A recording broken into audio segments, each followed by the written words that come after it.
आप सुन रहे हैं जगत गुरु तत्वदर्शी संत रामपाल जी महाराज द्वारा लिखित पुस्तक जीने की राह का पेज नंबर 167 धर्मबोध पृष्ठ 183 का सारांश। कबीर साहब कहते हैं, कबीर केते जन का दिक गृही जो निज धर्म प्रवीण पायो शुभ गति आप ही और अनहु मति दीन। भावार्थ, राजा जनक जैसे गृहस्थी अपने धर्म के विद्वान थे, यानी मानव कर्म के ज्ञानी थे, जिस कारण से स्वयं भी शुभ गति प्राप्त की, यानी स्वर्ग प्राप्त किया तथा औरों को भी स्वर्ग प्राप्ति का मार्ग बताया। कबीर साहब कहते हैं, हरि के हेत न देत धन देत कुमार्ग माही, ऐसे अन्याय अधम बांधे यमपुर जाही। भावार्थ, जो व्यक्ति धर्म नहीं करते और पैसे का गलत प्रयोग करते हैं, शराब पीते हैं, मांस खाते हैं, तंबाकू सेवन करते हैं या व्यर्थ के दिखावे में खर्च करते हैं, ऐसे अन्यायी नीच यमलोक यानी नरक लोक में बांध कर ले जाए जाते हैं। भक्त व्यवहार कैसा हो? नज धन के भागी जेते सगे बंधु परिवार, जैसा जाको भाग है दीजय धर्म संभार। भावार्थ, परमेश्वर कबीर जी ने कहा है कि संपत्ति के जो भी जितने भी भाग के कानूनी अधिकारी हैं, उनको पूरा पूरा भाग देना चाहिए। अपने अपने धर्म कर्म को ध्यान में रखकर, यानी भक्त को चाहिए कि जिसका जितना हिस्सा बनता है परमात्मा से डरकर पूरा पूरा बांट दे। धर्मबोध पृष्ठ 184 का सारांश।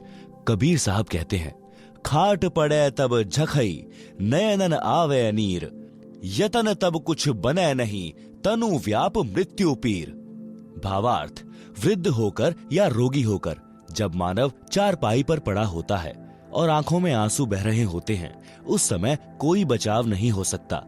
मृत्यु के समय होने वाली पीड़ा हो रही होती है। कहते हैं कि जो भक्ति नहीं करते उनका अंत समय महा कष्टदायक होता है। उसके प्राण सरलता से नहीं निकलते। उसको इतनी पीड़ा होती है जैसे 1,00,000 बिच्छुओं ने डंक लगा दिया हो। उस समय यम के दूत उसका गला बंद कर देते हैं। व्यक्ति न बोल सकता है, न पूरा श्वास ले पाता है, केवल आंखों से आंसू निकल रहे होते हैं। इसलिए भक्ति तथा शुभ कर्म जो ऊपर बताए हैं, मानव को अवश्य करने चाहिए। कबीर साहब कहते हैं, देखे जब यम दूतन को इत उत जीव लुकाए, महाभयंकर भेष लखी भयभीत हो जाए। भावार्थ, यम के दूतों का भयंकर रूप होता है। मृत्यु के समय यमदूत उसी धर्म व भक्तिहीन व्यक्ति को ही दिखाई देते हैं।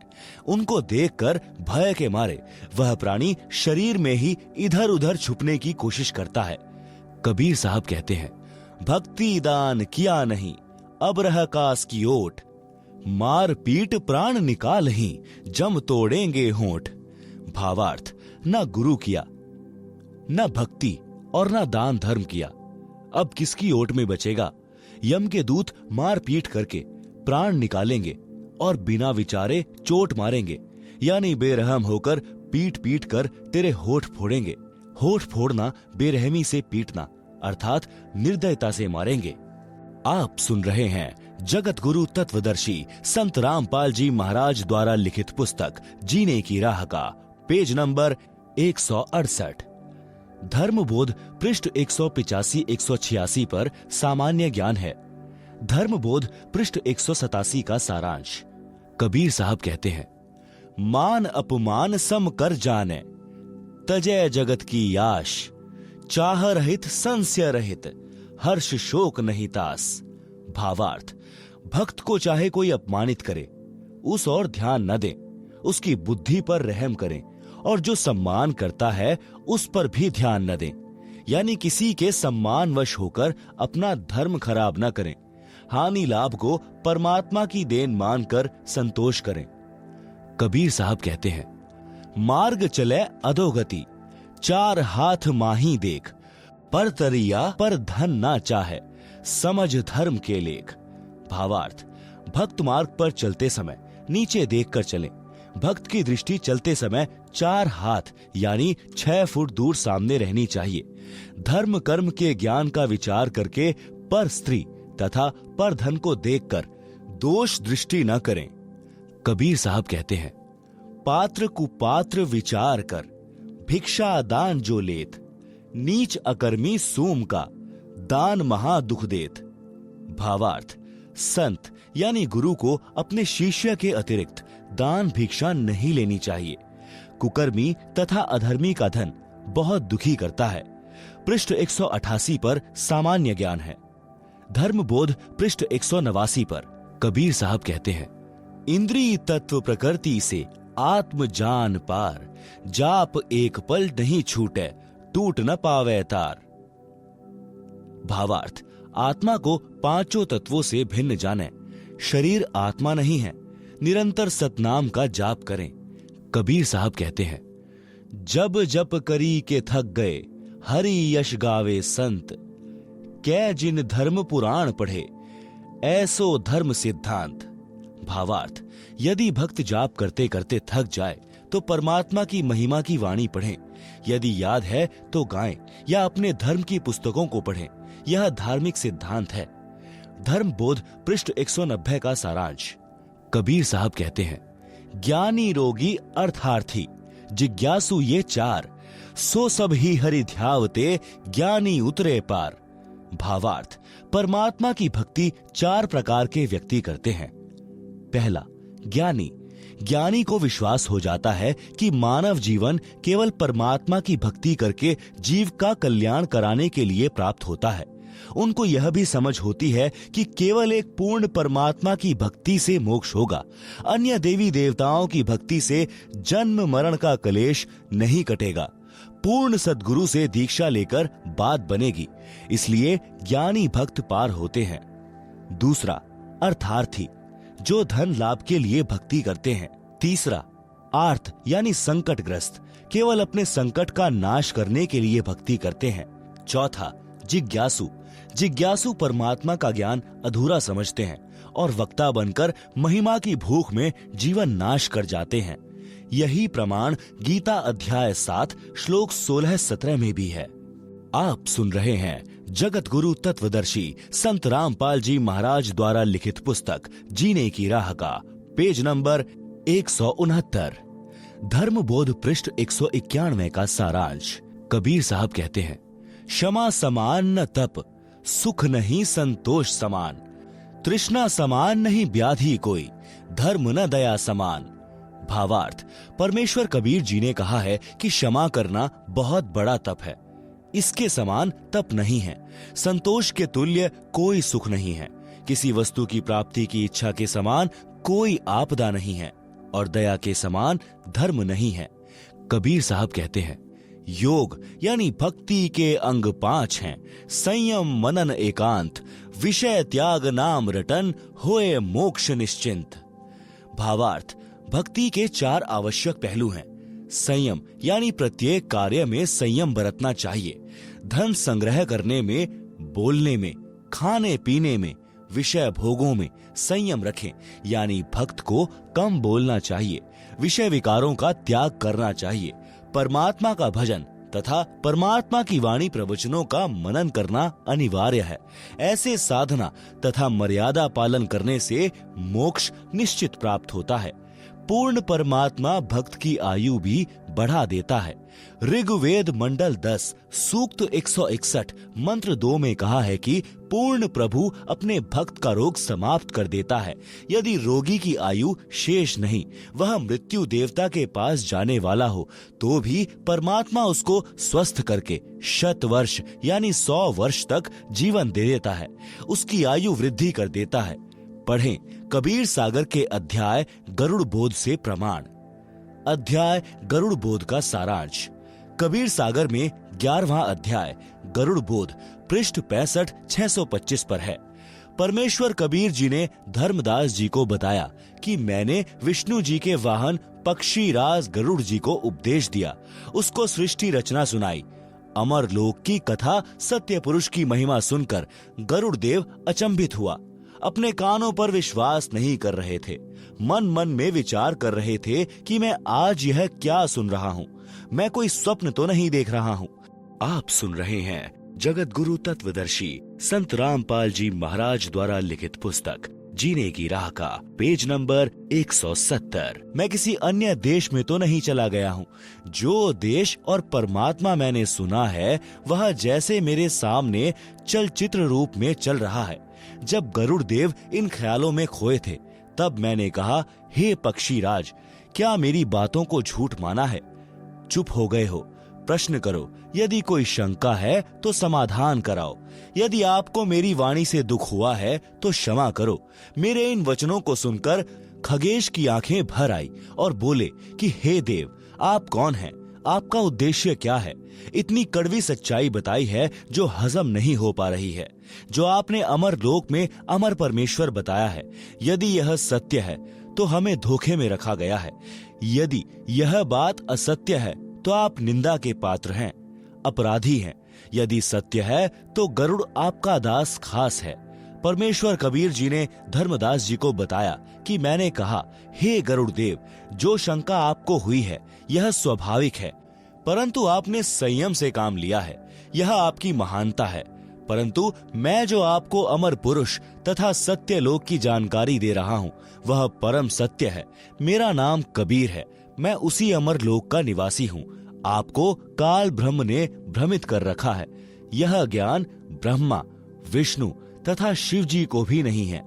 आप विचार करो गरुड़ जी, जीव का जन्म होता है, आनंद से रहने लगता है, परिवार विस्तार होता है, उसके पालन पोषण में सांसारिक परंपराओं का निर्वाह करते करते वृद्ध हो जाता है। जिस परिवार को देख देख कर अपने को धन्य मानता है, उसी परिवार को त्याग कर, संसार छोड़कर मजबूरन जाना पड़ता है। स्वयं भी रो रहा है, अंतिम श्वास गिन रहा है, परिवार भी दुखी है। यह क्या रीति है? क्या यह उचित है? गरुड़ देव बोले, हे कबीर देव, यह तो संसार का विधान है। जन्मा है तो मरना भी है। परमेश्वर जी ने कहा कि क्या कोई मरना चाहता है? क्या कोई वृद्धावस्था पसंद करता है?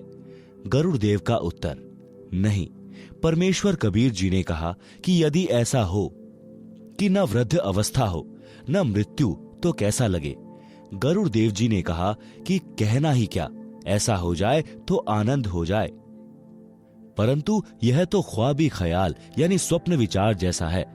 हे धर्मदास, मैंने कहा कि वेदों तथा पुराणों को आप क्या मानते हो, सत्य या असत्य? गरुड़ देव जी ने कहा, परम सत्य। देवी पुराण के 3 स्कंद में स्वयं विष्णु जी ने कहा कि हे माता, तुम शुद्ध स्वरूपा हो। यह सारा संसार तुमसे ही उद्भाषित हो रहा है। मैं ब्रह्मा तथा शंकर आपकी कृपा से विद्यमान है। हमारा तो आविर्भाव यानी जन्म तथा तिरोभाव यानी मृत्यु हुआ करता है।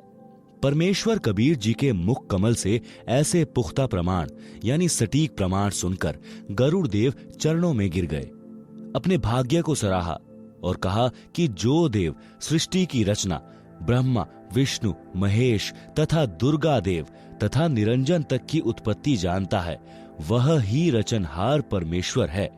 आज तक किसी ने ऐसा ज्ञान नहीं बताया। यदि किसी जीव को पता होता, चाहे वह ऋषि महर्षि भी है, तो अवश्य कथा करता। मैंने बड़े बड़े मंडलेश्वरों के प्रवचन सुने हैं, किसी के पास यह ज्ञान नहीं है। इनको वेदों तथा गीता का भी ज्ञान नहीं है। आप स्वयं को छुपाए हुए हो। मैंने आपको पहचान लिया है। कृपा करके मुझे शरण में ले लो परमेश्वर। आप सुन रहे हैं जगत गुरु तत्वदर्शी संत रामपाल जी महाराज द्वारा लिखित पुस्तक जीने की राह का पेज नंबर 171। परमेश्वर कबीर जी ने गरुड़ से कहा कि आप पहले अपने स्वामी श्री विष्णु जी से आज्ञा ले लो कि मैं अपना कल्याण कराना चाहता हूँ। एक महान संत मुझे मिले हैं, मैंने उनका ज्ञान सुना है। यदि आज्ञा हो तो मैं अपना कल्याण करा लूं। मैं आपका दास नौकर हूँ, आप मालिक हैं। हमें सब समय इकट्ठा रहना है। यदि मैं छिपकर दीक्षा ले लूंगा तो आपको दुख होगा। गरुड़ ने ऐसा ही किया, विष्णु जी से सब बात बताई। श्री विष्णु जी ने कहा, मैं आपको मना नहीं करता, आप स्वतंत्र हैं। आपने अच्छा किया, सत्य बता दिया, मुझे कोई ऐतराज नहीं है। हे धर्मदास, मैंने गरुड़ को प्रथम मंत्र दीक्षा 5 नाम यानी कमलों को खोलने वाले प्रत्येक देव की साधना के नाम की दी। गरुड़ देव ने कहा कि हे गुरुदेव, यह मंत्र तो इन्हीं देवताओं के हैं, अमर पुरुष का मंत्र तो नहीं है। परमेश्वर कबीर जी ने कहा कि ये इनकी पूजा के मंत्र नहीं है, ये इन देवताओं को अपने अनुकूल करके इनके जाल से छूटने की कुंजी है। इनके वशीकरण मंत्र हैं। जैसे भैंसे को आकर्षित करने के लिए यदि उसको भैंसा भैंसा करते हैं तो वह आवाज करने वाले की ओर देखता तक नहीं। जब उसका वशीकरण नाम पुकारा जाता है, हुर्र हुर्र, तो वह तुरंत प्रभाव से सक्रिय हो जाता है। आवाज करने वाले की ओर दौड़ा आता है।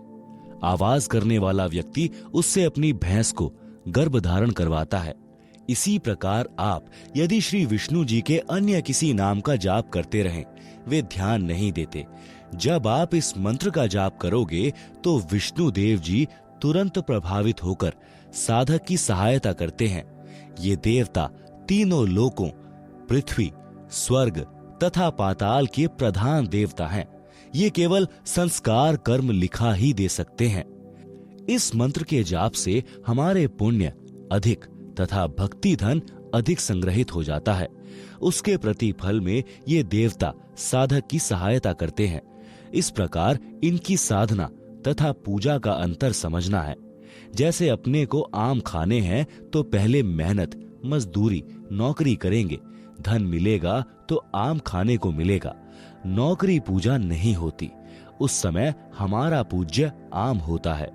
पूज्य की प्राप्ति के लिए किया गया प्रयत्न नौकरी है। इसी प्रकार अपने पूज्य परमेश्वर कबीर जी हैं तथा अमर लोक है।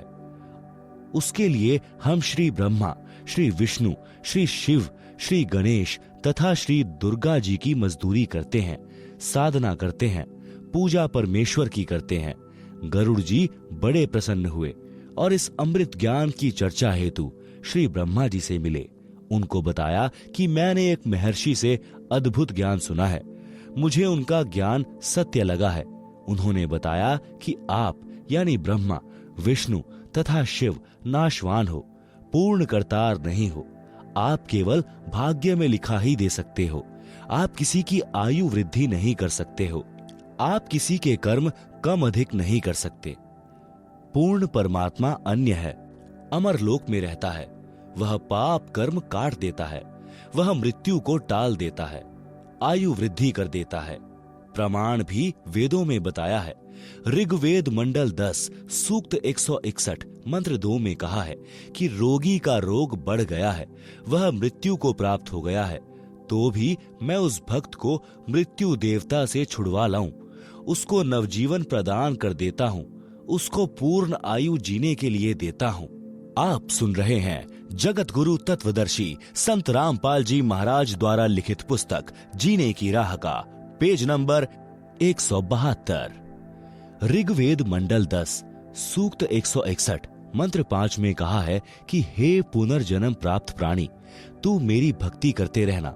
यदि तेरी आंखें भी समाप्त हो जाएंगी तो तेरी आंखें स्वस्थ कर दूंगा, तेरे को मिलूंगा भी, यानी मैं तेरे को प्राप्त भी होऊंगा। ब्रह्मा जी को वेद मंत्र कंठस्थ हैं, तुरंत समझ गए, परंतु संसार में लोक वेद के आधार से ब्रह्मा जी अपने आप को प्रजापिता यानी सबकी उत्पत्ति कर्ता मान रहे थे। वेदों को कंठस्थ यानी याद कर लेना भिन्न बात है, वेद मंत्रों को समझना विशेष ज्ञान है। मान बड़ाई वश होकर ब्रह्मा जी ने कहा कि वेदों का ज्ञान मेरे अतिरिक्त विश्व में किसी को नहीं है। इन मंत्रों का अर्थ गलत लगाया है। कबीर परमेश्वर ने ऐसे व्यक्तियों के विषय में कहा है कि जान बूझ साची तजें, करें झूठ से नेह, ताकि संगत हे प्रभु स्वप्न में भी ना दे। शब्दार्थ, कबीर परमेश्वर जी ने कहा कि जो व्यक्ति प्रमाण आंखों देखकर भी झूठ को ही आधार मानता है, उस व्यक्ति से तो परमात्मा स्वप्न में भी ना मिलाना। वह इतना दुष्ट है, उससे ज्ञान चर्चा करना व्यर्थ है। ब्रह्मा जी गरुड़ के वचन सुनकर अति क्रोधित हुए और कहा कि तेरी पक्षी वाली बुद्धि है, तेरे को कोई कुछ कह दे उसी की बातों पर विश्वास कर लेता है, तेरे को अपनी अक्ल नहीं है। ब्रह्मा जी ने उसी समय विष्णु, महेश, इंद्र तथा सब देवताओं व ऋषियों को बुला लिया। सभा लग गई। ब्रह्मा जी ने उनको बुलाने का कारण बताया कि गरुड़ आज नई बात कर रहा है कि ब्रह्मा विष्णु महेश नाशवान है, पूर्ण परमात्मा कोई अन्य है, वह अमर लोक में रहता है, तुम करता नहीं हो। यह बात सुनकर श्री विष्णु जी तथा श्री शिव जी बहुत क्रोधित हुए और गरुड़ को ब्रह्म वाले उलाहने यानी दोष निकालकर बुरा भला कहना कहे। फिर सब ने मिलकर निर्णय लिया कि माता यानी दुर्गा जी से सत्य जानते हैं। सब मिलकर माता के पास गए।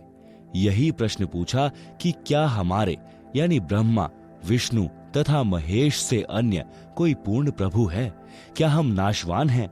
माता ने दो टूक जवाब दिया कि तुमको यह गलतफहमी यानी भ्रम कब से हो गया कि तुम अविनाशी तथा जगत के कर्ता हो। यदि ऐसा है तो तुम मेरे भी कर्ता यानी बाप हुए, जबकि तुम्हारा जन्म मेरी कोख से हुआ है। वास्तव में परमेश्वर अन्य है, वही अविनाशी है, वही सबका कर्ता है। यह बात सुनकर सभा भंग हो गई। सब चले गए, परंतु ब्रह्मा विष्णु शिवजी के गले में यह सत्य नहीं उतर पा रहा था।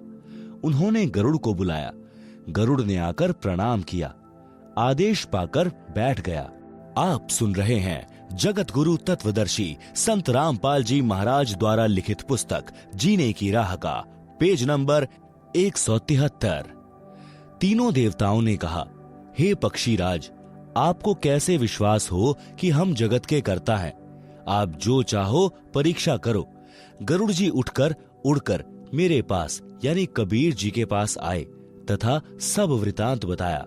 तब मैंने कहा कि बंग देश यानी वर्तमान में बांग्लादेश में एक ब्राह्मण का 12 वर्षीय बालक है।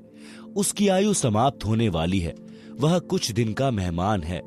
मैंने उस बालक को शरण में लेने के लिए ब्रह्मा विष्णु शिव की स्थिति बताई, जो गरुड़ तेरे को बताई है।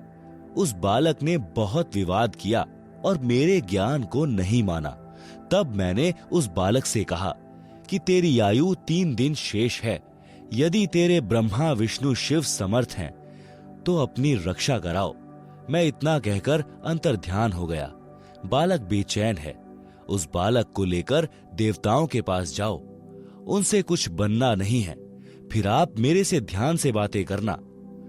मैं तेरे को आगे क्या करना है वह बताऊंगा। गरुड़ जी उस बालक को लेकर ब्रह्मा विष्णु शिव के पास गए। गरुड़ ने बालक को समझाया कि आप उन देवताओं से कहना कि हम आपके भक्त हैं। मेरे दादा परदादा पिता और मैंने सदा आपकी पूजा की है। मेरे जीवन के 2 दिन शेष हैं। मेरी आयु भी क्या है, कृपा मेरी आयु वृद्धि कर दें। बच्चे ने यही विनय की तो तीनों ने कोशिश की, परंतु व्यर्थ। फिर विचार किया कि धर्मराज यानी न्यायाधीश के पास चलते हैं। सबका हिसाब यानी अकाउंट उसी के पास है, उससे वृद्धि करा देते हैं। यह विचार करके सब के सब धर्मराज के पास गए। उनसे तीनों देवताओं ने कहा कि पहले तो यह बताओ कि इस ब्राह्मण बच्चे की कितनी आयु है। धर्मराज ने डायरी यानी रजिस्टर देखकर बताया कि कल इसकी मृत्यु हो जाएगी। तीनों देवताओं ने कहा कि आप इस बच्चे की आयु वृद्धि कर दो। धर्मराज ने कहा यह असंभव है। तीनों ने कहा कि हम आपके पास बार बार नहीं आते। आज इज्जत बेइज्जती का प्रश्न है। हमारे आए हुओं की इज्जत तो रख लो। धर्मराज ने कहा कि एक पल भी न बढ़ाई जा सकती है न घटाई जा सकती है। यदि आप अपनी आयु इसको दे दो तो वृद्धि कर सकता हूँ। यह सुनते ही सबकी हवा निकल गई। उस समय कहने लगे कि यह तो परमेश्वर ही कर सकता है। वहां से तुरंत चल पड़े और गरुड़ से कहा कि कोई और समर्थ शक्ति है तो तुम इसकी आयु बढ़वा कर दिखा दो। गरुड़ ने कबीर जी से ध्यान द्वारा यानी टेलीफोन से संपर्क किया। परमेश्वर कबीर जी ने ध्यान द्वारा बताया कि आप इसके लिए मानसरोवर से जल ले आओ। वहां एक श्रवण नाम का भक्त मिलेगा, उसको मैंने सब समझा दिया है। आप अमृत ले आओ। गरुड़ जी ने जैसी आज्ञा हुई वैसा ही किया। अमृत लाकर उस बच्चे को पिला दिया। उस बालक के पास मैं गया। गरुड़ ने उसे सब समझा दिया कि अमृत तो बहाना है, ये स्वयं परमेश्वर हैं। इन्होंने जल मंत्रित करके दिया था। बालक तुम दीक्षा ले लो, इस अमृत से तो 10 दिन जीवित रहोगे। बालक ने मेरे से दीक्षा ली। जब बालक 15 दिन तक नहीं मरा तो गरुड़ ने तीनों ब्रह्मा, विष्णु तथा शिवजी को बताया कि वह बालक जीवित है। मेरे गुरु जी से दीक्षा ले ली है। उन्होंने उस बच्चे को पूर्ण आयु जीने का आशीर्वाद दे दिया है। ब्रह्मा, विष्णु, महेश तीनों फिर धर्मराज के पास गए। साथ में गरुड़ भी गया। तीनों देवताओं ने धर्मराज से पूछा कि वह बालक कैसे जीवित है, उसको मर जाना चाहिए था। धर्मराज ने उसका खाता देखा तो उसकी आयु लंबी लिखी थी। धर्मराज ने कहा कि यह ऊपर से ही होता है, यह तो कभी कभी होता है, उस परमेश्वर की लीला को कौन जान सकता है। तीनों देवताओं को आश्चर्य हुआ, परंतु मान बड़ाई के कारण प्रत्यक्ष देखकर भी सत्य को माना नहीं, अपना अहम भाव नहीं त्यागा। गरुड़ को विश्वास अटल हो गया।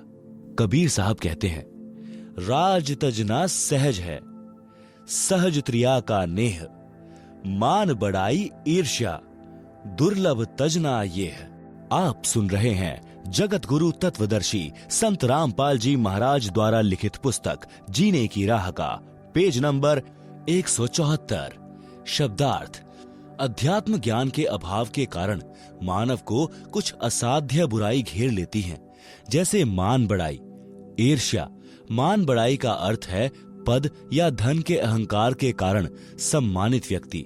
ये दोनों यानी सम्मान के कारण बड़प्पन यानी मान बड़ाई तथा ईर्ष्या ऐसी बुराई है, इनके अभिमान में अंधा होकर इन्हें नहीं छोड़ता।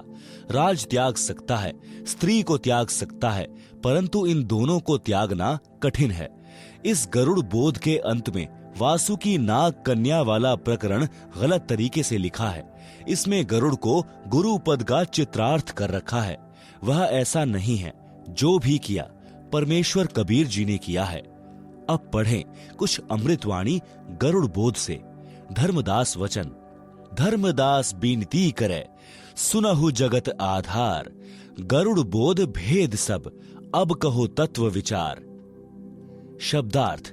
धर्मदास जी ने परमेश्वर कबीर जी से गरुड़ देव जी के बारे में ज्ञान जानने की इच्छा से निवेदन किया कि हे संसार के धारण करने वाले परमात्मा, मुझे गरुड़ देव पक्षी के विषय में यथार्थ ज्ञान बताने की कृपा करें। सतगुरु वचन, कबीर वचन। प्रथम गरुड़ सो भेंट जब भयऊं, सत साहब मैं बोल सुनाऊं, धर्मदास सुनो कहू बुझाई, जेहि विधि गरुड़ को समझाई। शब्दार्थ। कबीर परमेश्वर जी ने धर्मदास जी को बताया कि जब मैं प्रथम बार गरुड़ से मिला तो मैंने सत साहेब बोला, हे धर्मदास सुनो, जिस प्रकार गरुड़ को समझाया वही विधि बताता हूं। गरुड़ वचन। सुना बचन सत साहब जब ही, गरुड़ प्रणाम किया तब ही, शीश निवाय तिन पूछा चाहिए, हो तुम कौन कहां से आए। आप सुन रहे हैं जगत गुरु तत्वदर्शी संत रामपाल जी महाराज द्वारा लिखित पुस्तक जीने की राह का पेज नंबर 175। शब्दार्थ। जब गरुड़ पक्षी ने सत साहेब वचन सुना, उसी समय प्रणाम किया, सिर झुकाकर मुझसे पूछा कि आप कौन हो, कहां से आए हो। ज्ञानी कबीर वचन। कहा कबीर है नाम हमारा, तत्व ज्ञान देने आए संसारा, सत्य पुरुष है कुल का दाता, हम वाका सब भेद बताता, सत्य लोक से हम चली आए, जीव छुड़ावन जग में प्रकटाए। शब्दार्थ। कबीर ने कहा कि मैंने गरुड़ को बताया कि मेरा नाम कबीर है। संपूर्ण विश्व को तत्व ज्ञान यानी यथार्थ अध्यात्म ज्ञान प्रदान करने आया हूं। मैं सत्यलोक यानी सनातन परम धाम से चलकर आया हूं। काल जाल से जीवों को छुड़वाने के लिए जग में प्रकट हुआ हूं। सत्य पुरुष कुल का मालिक है, सबका पोषण करने वाला है, सबका दाता है। मैं उसका संपूर्ण भेद बता दूं। गरुड़ वचन। सुनत बचन अचंभो माना, सत्य पुरुष है कौन भगवाना, प्रत्यक्ष देव श्री विष्णु कहावे, दश अवतार धरी धरी जावे। शब्दार्थ। कबीर जी ने बताया कि गरुड़ ने सत्य साहिब सुना तो आश्चर्य किया और पूछा कि यह कौन परमात्मा है। अध्यात्म ज्ञान से स्पष्ट है कि श्री विष्णु परमात्मा है, वही 10 अवतार धारण करके पृथ्वी पर आता है। ज्ञानी कबीर वचन। तब हम कहिया सुनो गरुड़ सुजाना, परम पुरुष है पुरुष पुराना। वह कबहू ना मरता भाई, वह गर्भ से देह धरता नाई। कोटि मरे विष्णु भगवाना, क्या गरुड़ तुम नहीं जाना। जाका ज्ञान वेद बतलावे, वेद ज्ञान कोई समझ ना पावे। जिसने कीन्हा सकल विस्तारा, ब्रह्मा विष्णु महादेव का सिरजनहारा। जुनी संकट वह नहीं आवे, वह तो साहिब अक्षय कहावे। शब्दार्थ। कबीर जी ने कहा है कि हे सज्जन गरुड़, सुनो, यह सत्य पुरुष यानी परम पुरुष आदि परमात्मा है, यानी सदा का भगवान है। वह कभी नहीं मरता तथा न गर्भ से जन्म लेता। हे गरुड़, क्या आपको पता नहीं कि करोड़ों विष्णु मर चुके हैं। जिस परम अक्षर पुरुष का ज्ञान वेदों में बताया है, उस वेद के ज्ञान को ठीक से कोई समझ नहीं सका। जिसने सर्व ब्रह्मांडों का विस्तार किया है, जिसने ब्रह्मा विष्णु तथा शिव की उत्पत्ति की है, वह परमात्मा 84 लाख योनियों के संकट में नहीं आता।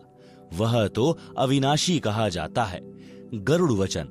राम रूप धरि विष्णु आया, जिन लंका का मारा राया। पूर्ण ब्रह्म है विष्णु अविनाशी, है बंदी छोड़ सब सुख राशि। 33 कोटि देवतन की बंद छुड़ाई, पूर्ण प्रभु है राम राई। आप सुन रहे हैं जगत गुरु तत्वदर्शी संत रामपाल जी महाराज द्वारा लिखित पुस्तक जीने की राह का पेज नंबर 176। शब्दार्थ। गरुड़ ने कहा कि विष्णु जी ने राम का अवतार धारण करके श्रीलंका के राजा रावण को मारा था। श्री विष्णु जी अविनाशी पूर्ण ब्रह्म हैं। 33 करोड़ देवताओं को राजा रावण की कैद से छुड़वाया। वह सब सुखों की खान बंदी छोड़ है। श्री राम राजा पूर्ण परमात्मा है। ज्ञानी कबीर वचन। तुम गरुड़ कैसे कहो अविनाशी, सत्य पुरुष बिन कटे न काल की फांसी। जा दिन लंक में करी चढ़ाई, नाग फांस में बंधे रघुराई। सेना सहित राम बंधाई, तब तुम नाग जा मारे भाई। तब तेरे विष्णु बंधन से छूटे, याकू पूजे भाग जाके फूटे। कबीर ऐसी माया अटपटी, सब घट आन अड़ी। किस किस को समझाऊं, कुएं भांग पड़ी। शब्दार्थ। कबीर जी ने कहा कि हे गरुड़ देव, आप श्री विष्णु जी को कैसे अविनाशी कहते हो। सत्य पुरुष के बिना काल की फांस यानी कर्म बंधन समाप्त नहीं हो सकता। हे गरुड़, याद कर, जिस समय श्री रामचंद्र जी ने श्रीलंका पर आक्रमण किया था, युद्ध के दौरान श्री राम तथा उसकी सब सेना नाग फांस में बंधी थी। तुमने श्री राम तथा सर्व सेना को नाग फांस काटकर मुक्त करवाया था। तब तेरे विष्णु बंधन से छूटे थे। श्री राम व सेना के लिए तो आप बंदी छोड़ हुए। जो श्री विष्णु को इष्ट रूप में पूजता है, उसका भाग्य फूटा है, यानी खराब किस्मत वाला है। कबीर जी ने दुखी मन से कहा कि काल ब्रह्म ने अपने माया जाल से सर्व प्राणियों का घट यानी हृदय अज्ञान से भरा है। किस किस को समझाऊं।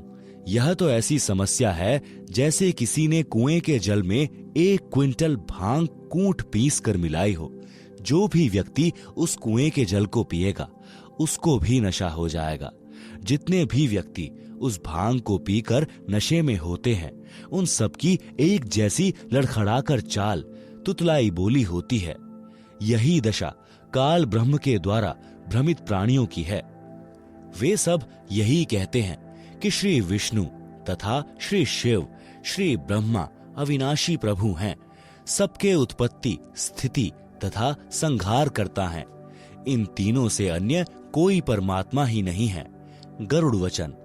ज्ञानी गरुड़ है दास तुम्हारा, तुम बिन नहीं जीव निस्तारा। इतना कह गरुड़ चरण लिपटाया, शरण लेवो अविगत राया। कबहु ना छोड़ूं तुम्हारा शरणा, तुम साहब हो तारण तरना। पत्थर बुद्धि पर पड़े हैं ज्ञानी, हो तुम पूर्ण ब्रह्म लिया हम जानी। शब्दार्थ, गरुड़ जी ने कबीर जी से कहा है कि हे विद्वान कबीर जी, मैं गरुड़ आपका गुलाम हूँ। आपके बिना जीव का कल्याण संभव नहीं है। कबीर जी ने धर्मदास जी को बताया कि इतनी बात कहकर गरुड़ मेरे चरणों से लिपट गया और बोला, हे परमेश्वर, मुझे शरण में ले लो। मैं कभी आपकी शरण नहीं छोड़ूंगा। आप वास्तव तरण तारण यानी पूर्ण मोक्ष करने वाले हो। हे ज्ञानी कबीर जी, हम जीवों की बुद्धि पर अज्ञान के पत्थर पड़े हैं। अब मुझे ज्ञान हो गया है कि आप ही पूर्ण ब्रह्म हैं। आप सुन रहे हैं जगत गुरु तत्वदर्शी संत रामपाल जी महाराज द्वारा लिखित पुस्तक जीने की राह का पेज नंबर 177। ज्ञानी कबीर वचन। तब हम गरुड़ को 5 नाम सुनाया, तब वाकू संशय आया। यह तो पूजा देवतन की दाता, या से कैसे मोक्ष विधाता। तुम तो कहो दूसरा अविनाशी, वा से कटे काल की फांसी। नायब से कैसे साहिब डरही, कैसे मैं भव सागर तिरही।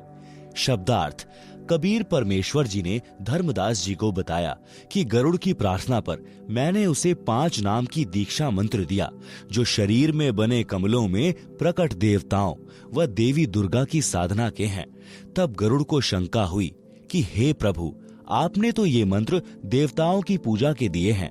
आपने तो बताया है कि इनसे दूसरा वास्तव अविनाशी सत्य पुरुष है, वह काल के बंधन को काटता है। इन देवताओं की पूजा से कैसे पूर्ण मोक्ष हो सकेगा। ये तो नायब यानी छोटे देव हैं। इनका साहब यानी मालिक काल प्रभु है। नायब यानी छोटे देवता से साहब यानी मालिक कैसे भय मानेगा, यानी इन देवताओं की भक्ति से काल के जाल से कैसे छूट पाएंगे। ज्ञानी कबीर वचन। साधना को पूजा मत जानो, साधना को मजदूरी मानो। जो को आम्र फल खानो चाहे, पहले बहुते मेहनत करावे। धन होवे फल आम्र खावे, आम्र फल इष्ट कहावे।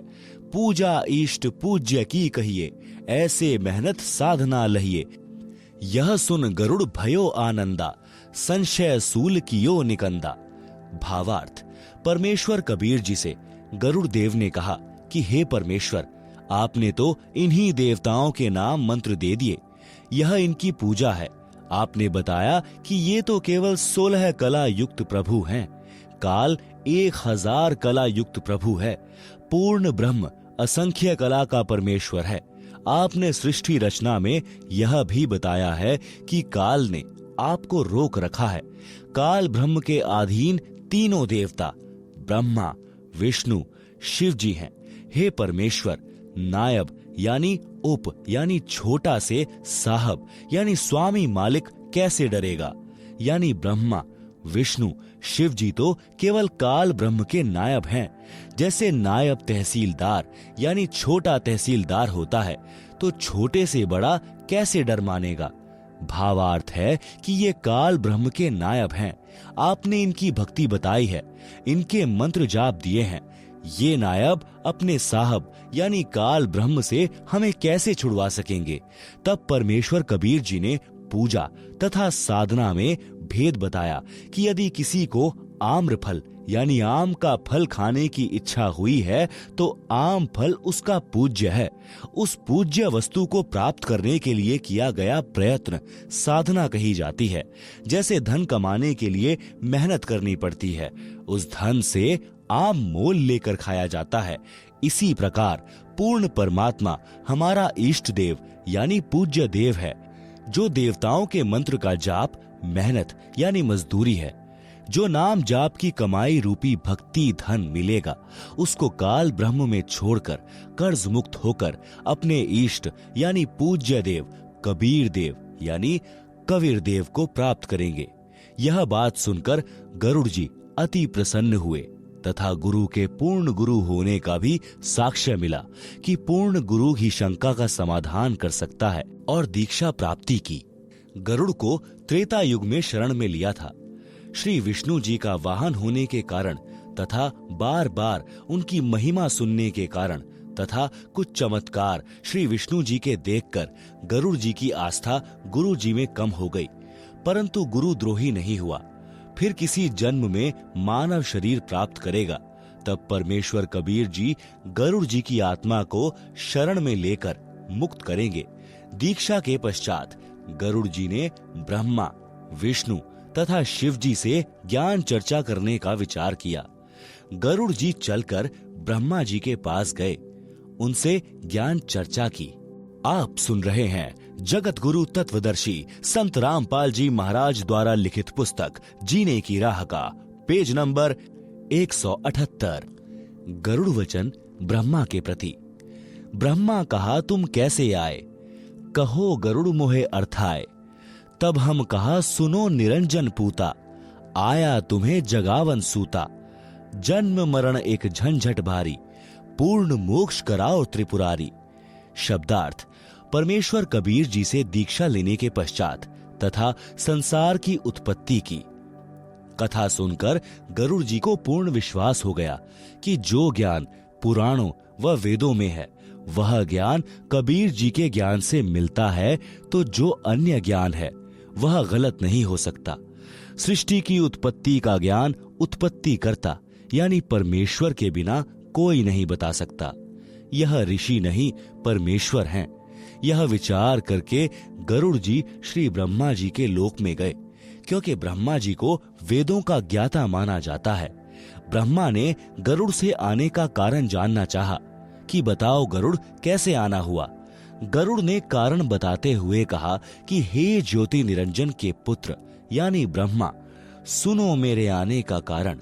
मैं आप जी को अज्ञान अंधकार में सोए हुए को तत्व ज्ञान द्वारा जगाने यानी सतर्क करने आया हूँ।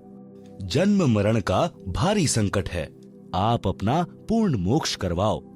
ब्रह्मा वचन। हमरा कोई जन्म नहीं दाता, केवल एक हमारी माता। पिता हमारा निराकर जानी, हम हैं पूर्ण सारंग पानी। हमरा मरण कभू नहीं होवे, कौन अज्ञान में पक्षी सोवे। तब ही ब्रह्मा विमान मंगावा, विष्णु ब्रह्मा को तुरंत बुलावा। गए विमान दोनों पासा, पल में आन विराजे पासा।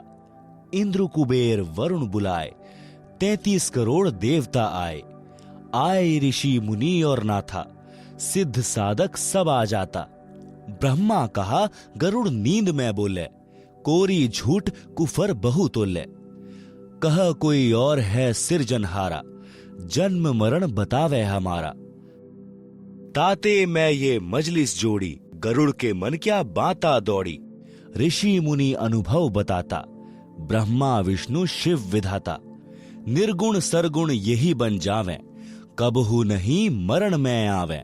आप सुन रहे हैं जगत गुरु तत्वदर्शी संत रामपाल जी महाराज द्वारा लिखित पुस्तक जीने की राह का पेज नंबर 179। शब्दार्थ। ब्रह्मा ने कहा कि हे गरुड़, हमारा जन्म मृत्यु होता ही नहीं, हमारा कोई माता पिता नहीं, हमारी केवल एक माता है। हमारा पिता निराकार है, हम पूर्ण परमात्मा हैं, यानी सारंग माने धनुष, पानी माने हाथ, हाथ में धनुष रखने वाले को काल लोक के प्राणी परमात्मा कहते हैं। हे पक्षी गरुड़, तू अज्ञान निद्रा में सोया है। सुन, हमारा जन्म मरण कभी नहीं होता। उसी समय ब्रह्मा ने विमान मंगवाकर चालक से कहा कि विष्णु और शिव को ले आओ। विमान दोनों को क्षण में लेकर आ गया। इसके साथ साथ 33 करोड़ देवता तथा देवताओं के राजा इंद्र तथा धन के देवता कुबेर, जल के देवता वरुण भी बुलाए। 88,000 ऋषिजन, 9 नाथ, 84 सिद्ध, सबको बुलाया गया। पूरी सभा लग गई। ब्रह्मा ने कहा कि गरुड़ ऐसी बातें कर रहा है जैसे कोई नींद में बड़बड़ाता है। सब झूठ कह रहा है कि तुम ब्रह्मा, विष्णु तथा शिव का जन्म मृत्यु होता है। तुमसे अन्य कोई सृष्टि की रचना करने वाला परमात्मा है। इसलिए हमने यह सभा बुलाई है कि गरुड़ के मन में ये कैसी बातें आ रही हैं।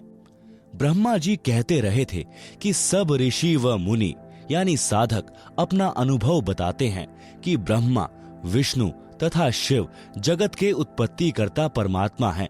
ये ही निर्गुण तथा सगुण बनकर लीला करते हैं।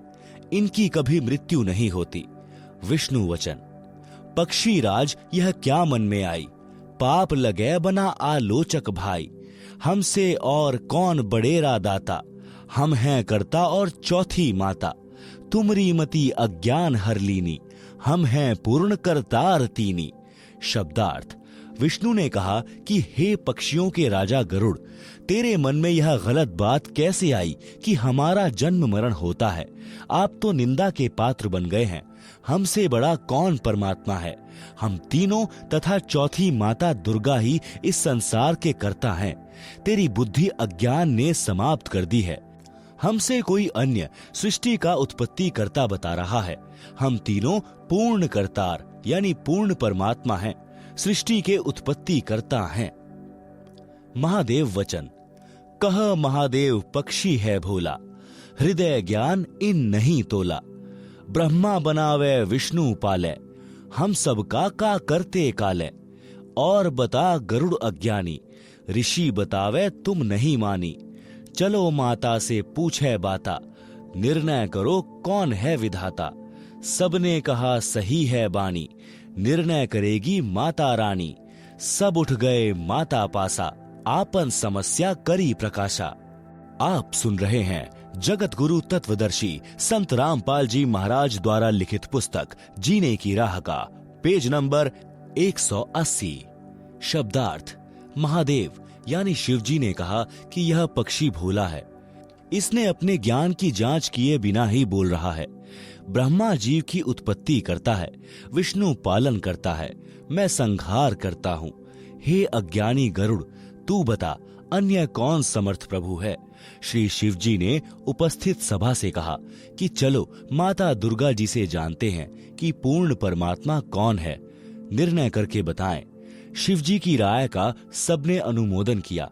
कहा कि आपकी बातें सही हैं, माता रानी निर्णय करेंगी। सभा में उपस्थित सब उठकर माता देवी जी के पास गए और अपनी समस्या बताई। माता वचन। कहा माता गरुड़ बताओ, और करता है कौन समझाओ। शब्दार्थ। माता देवी ने गरुड़ से ही प्रश्न किया कि तुम ही बताओ, संसार का विधाता यानी उत्पत्ति करने वाला इनसे भिन्न कौन है। गरुड़ वचन। मात तुम जानत हो सारी, सच बता कहे न्याकारी। सभा में झूठी बात बनावे, वाका वंश समूला जावे। मैं सुना और आंखों देखा, करता अविगत अलग विशेषा।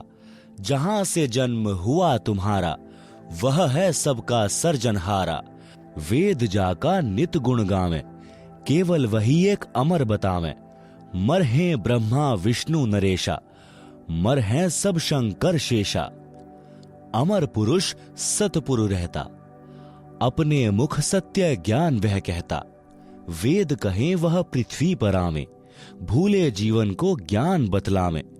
क्या ये झूठे शास्त्र सारे, तुम व्यर्थ बन बैठे सिरजनहारे। मान बड़ाई छोड़ो भाई, ताकि भक्ति करे अमरापुर जाई। माता कहना साची बाता, बताओ देवी है कौन विधाता। शब्दार्थ। गरुड़ ने कहा, हे माता, आपको सब ज्ञान है। न्यायाधीश को चाहिए कि वह सत्य बात कहे। जो न्यायकर्ता सभा में झूठी बात करता है तो यह परमात्मा का विधान है कि उसका वंश नष्ट होता है। गरुड़ ने आगे कहा कि हे माता, जिस परमेश्वर ने आपकी भी उत्पत्ति की है, वह सबका उत्पत्ति करता है। मैंने आंखों देखा और तत्वदर्शी से सुना है। वह कर्ता दिव्य अविगत विशेष है। वह भिन्न है, यानी अविगत का अर्थ है जिसका भेद गुप्त हो। वेदों में उसी की महिमा अधिक कही है। वेदों में बताया है कि केवल वही एक अविनाशी बताया है। ब्रह्मा, विष्णु तथा शिव की मृत्यु होगी। अविनाशी परमात्मा तो सतलोक यानी ऋतधामा में रहता है। वही पृथ्वी पर प्रकट होकर यथार्थ आध्यात्मिक ज्ञान अपने मुख से बोली वाणी में बताता है। अज्ञान के कारण सत्य भक्ति मार्ग से भटके अच्छे साधकों को सत्य मार्ग का ज्ञान कराता है। यह सब वेदों में प्रमाण है। क्या ये सब शास्त्र झूठे हैं? हे तीनों देवताओं, आप फोकट सिरजनहार बने बैठे हो। हे भाई, ब्रह्मा, विष्णु, शिव, मान बड़ाई त्याग कर अपने जीव का कल्याण करवाओ। उस पूर्ण परमात्मा की भक्ति करो। गरुड़ ने माता की ओर अभिमुख होकर प्रार्थना की कि हे माता, सत्य बताओ, कौन है संसार का उत्पत्ति करता? आप सुन रहे हैं जगत गुरु तत्वदर्शी संत रामपाल जी महाराज द्वारा लिखित पुस्तक जीने की राह का पेज नंबर 181। माता दुर्गा वचन। माता कह सुनो रे पूता, तुम जोगी तीनों अवधूता। भक्ति करी ना मालिक पाए, अपने को तुम अमर बताए। वह करता है सबसे न्यारा, हम तुम सबका सिरजनहारा। गरुड़ कहत है सच्ची बानी, ऐसे बचन कहा माता रानी। सब उठ गए अपने अस्थाना, साच बचन काहू नहीं माना। शब्दार्थ। माता देवी दुर्गा ने ब्रह्मा, विष्णु, शिव से कहा कि हे पुत्रों, सुनो, तुम तीनों स्वयं साधक हो, सत्य भक्ति की नहीं। अपने को अमर बता रहे हो, क्योंकि तुम्हें परमात्मा मिला ही नहीं। वह सृष्टि का उत्पत्ति करता तो सबसे भिन्न है। उसी ने तुम्हारे और हमारे जीवों की आत्मा की उत्पत्ति की है। माता ने जब यह बात कही तो सभा के सब सदस्य व ब्रह्मा, विष्णु, महेश उठकर अपने अपने स्थानों पर चले गए, परंतु माता की बात को भी सत्य नहीं माना। गरुड़ वचन।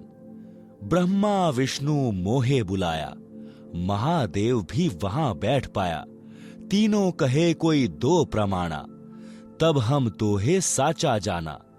मैं कहा गूंगा गुड़ खावे, दूजे को स्वाद क्या बतलावे। मैं जात हूं सतगुरु पासा, ला प्रमाण करूं भ्रम विनाशा। त्रिदेव कहें लो परीक्षा हमारी, पूर्ण करें तेरी आशा सारी। हम ही मारे हम ही बचावें, हम रहत सदा निर्दावें। गरुड़ कहा हम करें परीक्षा, तुम पूर्ण तो लूं तुम्हारी दीक्षा। उड़ा वहां से गुरु पासे आया, सब वृतांत कह सुनाया। शब्दार्थ। गरुड़ जी को श्री ब्रह्मा जी, श्री विष्णु जी तथा श्री शिव जी ने अपने पास श्री विष्णु लोक में बुलाया और कहा कि हे गरुड़, तुम कोई प्रमाण दो कि हमसे ऊपर कोई समर्थ शक्ति है। कोई अनुभव बताओ, तब हम आपकी बात को सत्य मानेंगे। गरुड़ जी ने उत्तर दिया कि जैसे गूंगा व्यक्ति गुड़ खाकर अन्य को उसका स्वाद नहीं बता सकता, वह उसका आनंद स्वयं ही महसूस करता है, प्रसन्न चित्त दिखाई देता है। इसी प्रकार मैं अपने अनुभव को आपसे साझा नहीं कर सकता। मैंने सद्गुरु से सत्य आध्यात्मिक ज्ञान सुना है तथा पूर्ण परमात्मा को आंखों देखा है। आपको तो सद्गुरु ही परमात्मा के दर्शन करवा सकते हैं। मैं अपने सद्गुरु जी के पास जाता हूँ। आपको विश्वास करवाने के लिए कोई प्रमाण लाऊंगा जिससे आपकी शंका का समाधान हो सके। तीनों देवता बोले कि तू हमारी परीक्षा करके देख, हम तेरी सब मनोकामना पूर्ण कर देंगे। हम ही उत्पन्न करते हैं, हम ही पालन करते हैं, हम ही मारते हैं, हम ही मृत्यु से बचाते हैं। हम तीनों पूर्ण स्वतंत्र हैं, हम जो चाहें वही कर सकते हैं। गरुड़ जी ने कहा कि मैं आपकी परीक्षा लूंगा। यदि आप पूर्ण परमात्मा साबित हुए तो मैं आपका शिष्य बनूंगा। गरुड़ वहां से उड़कर सद्गुरु कबीर जी के पास आया। कबीर जी उस समय जोगजीत नाम से प्रकट थे। जोगजीत जी यानी कबीर जी को सब वृतांत बताया। आप सुन रहे हैं जगत गुरु तत्वदर्शी संत रामपाल जी महाराज द्वारा लिखित पुस्तक जीने की राह का पेज नंबर 182। सतगुरु कबीर वचन। गरुड़ सुनो बंग देश को जाओ, बालक मरेगा कहो उसे बचाओ। 3 दिन की आयु शेषा, करो जीवित ब्रह्मा विष्णु महेशा। फिर हम पास आना भाई, हम बालक को देवें जिवाई। बंग देश में गरुड़ गयो, बालक लिया साथ। त्रिदेवा से अर्ज करी, जीवन दे बालक करो सुनाथ। शब्दार्थ। कबीर जी ने कहा कि हे गरुड़, आप बंग देश यानी वर्तमान में बांग्लादेश में जाओ। वहां एक बालक की 3 दिन की आयु शेष है, उसकी मृत्यु होगी। उस बालक को लेकर ब्रह्मा, विष्णु, महेश के पास ले जाना। उनसे कहना कि इस बालक को जीवित करो। उनसे जीवित नहीं होगा, फिर मेरे पास बालक को ले आना, मैं जीवित कर दूंगा। गरुड़ जी अपने सद्गुरु के आदेशानुसार बंग देश से बालक साथ लेकर तीनों देवताओं के पास गया और अर्ज की कि इस लड़के की आयु वृद्धि करके जीवन दान दो तो मानूं कि आप समर्थ परमात्मा हो। त्रिदेव वचन। धर्मराज पर है लेखा सारा, बासे जाने सब विचारा। गरुड़ और बालक सारे, गए धर्मराज दरबारे। धर्मराज से आयु जानी, दिन 3 शेष बखानी। या की आयु बढ़े नाही, मृत्यु अति नियड़े आई। त्रिदेव कहाँ आए राखो लाजा, हम क्या मुख दिखावें धर्मराजा। धर्म कह आपन आयु दे भाई, तो बालक की आयु बढ़ जाई। चले तीनों नहीं पार बसाई, बने बैठे थे समर्थ राय। सुन गरुड़ यह सत्य है भाई, आई मृत्यु न टाली जाई। शब्दार्थ। तीनों देवताओं ने कहा कि धर्मराज के पास सब जीवों की जन्म मृत्यु का लेखा है, उनसे बात करते हैं। गरुड़, बच्चा तथा तीनों देवता धर्मराज यानी काल ब्रह्म का न्यायाधीश के कार्यालय में गए और बालक की आयु कितनी शेष है यह पता किया तो 3 दिन की आयु शेष पाई। धर्मराज ने कहा कि इसकी मृत्यु अति निकट है, आयु बढ़ नहीं सकती। तीनों देवताओं ने धर्मराज से कहा कि हे धर्मराज, हम आपके दरबार में आए हैं, हमारी इज्जत रखो, इस बालक की आयु वृद्धि कर दो। इस संसार में कैसे इज्जत पाएंगे? धर्मराज ने कहा कि आप में से कोई भी अपनी आयु दो तो आपकी मृत्यु हो जाएगी, बालक की आयु बढ़ जाएगी। गरुड़ ने बताया कि यह बात सुनकर तीनों उठकर चले गए, जो स्वयंभू समर्थ बने बैठे थे। तीनों यह कहते हुए चले गए कि हे गरुड़, यह सत्य है कि जिसकी मृत्यु आ जाती है उसे टाला नहीं जा सकता। आप सुन रहे हैं जगत गुरु तत्वदर्शी संत रामपाल जी महाराज द्वारा लिखित पुस्तक जीने की राह का पेज नंबर 183। गरुड़ वचन। समर्थ में गुण ऐसा बताया, आयु बढ़ावे और अमर करवाया। अब मैं जाऊं समर्थ पासा, बालक बचने की पूरी आशा।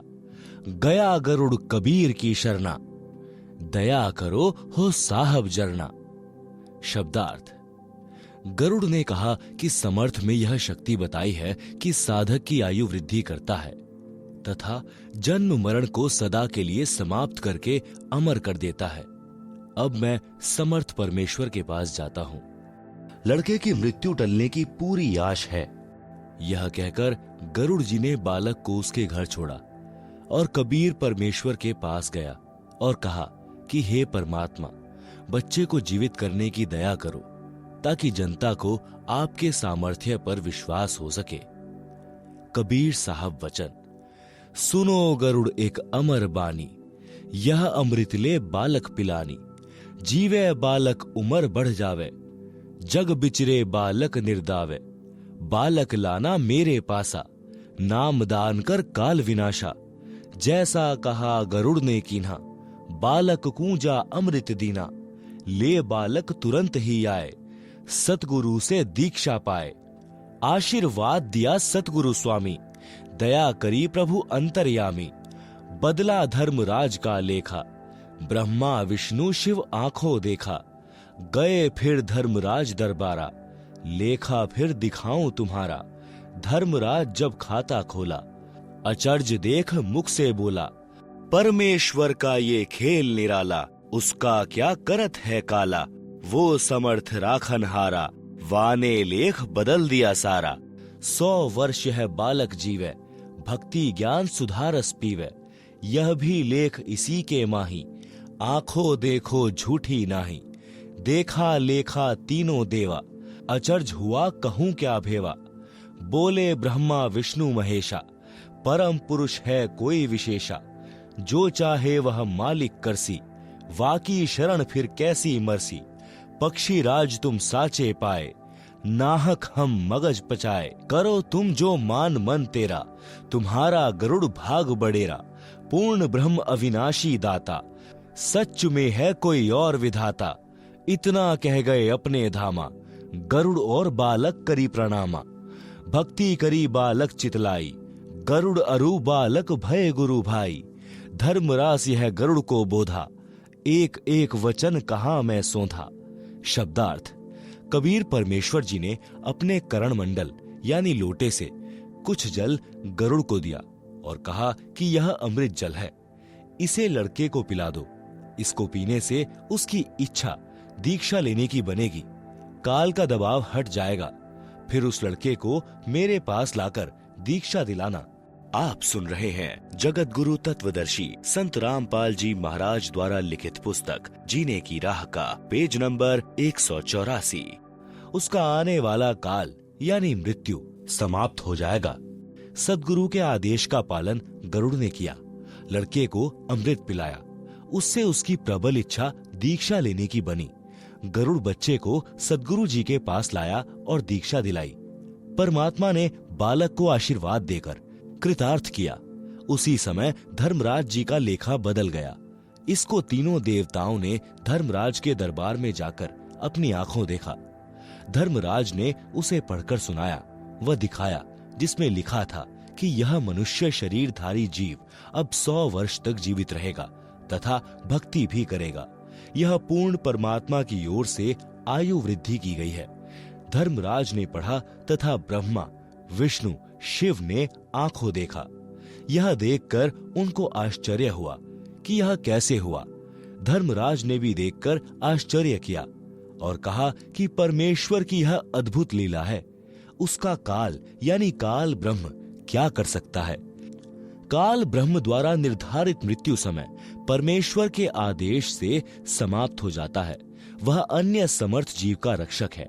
उसने मेरी किताब में सब पुराने लेख बदल दिए। यह बच्चा 100 वर्ष तक जीवित रहेगा तथा भक्ति भी करेगा। यह भी इसी में लिखा है। मैं झूठ नहीं कह रहा हूँ, आप स्वयं देख लो। आंखों देखकर ब्रह्मा जी, विष्णु जी तथा शिव जी ने कहा कि यह आश्चर्य की बात है। वास्तव में कोई परम पुरुष अन्य है। वह जो चाहे सो कर सकता है। जो उसकी शरण में चला गया वह कैसे मर सकता है। हे पक्षियों के राजा गरुड़, तुम्हारी बात सत्य पाई। हमने तो व्यर्थ में आपसे वाद विवाद किया। तुम करो जो तेरे मन माने। हे गरुड़, तुम्हारा भाग्य अच्छा है। इतनी बात कहकर तीनों अपने अपने धाम को चले गए। गरुड़ तथा लड़के ने उनको तथा धर्मराज को प्रणाम किया। कबीर जी ने धर्मराज को बताया कि इस प्रकार वह लड़का तथा गरुड़ दोनों गुरु भाई बने। हे धर्मदास, यह है गरुड़ को शरण में लेने की कथा यानी गरुड़ बोध। श्री हनुमान जी के गुरु कौन थे? आप जी पढ़ें कबीर सागर से अध्याय हनुमान बोध का सारांश। अध्याय हनुमान बोध का सारांश कबीर सागर के पृष्ठ 113 पर 12वां अध्याय हनुमान बोध है। कबीर सागर के इस अध्याय में पवन सुत हनुमान जी को शरण में लेने का प्रकरण है। धर्मदास जी ने प्रश्न किया कि हे परमेश्वर, कबीर बंदी छोड़ जी, क्या आप अच्छी आत्मा पवन पुत्र हनुमान जी को भी मिले हो?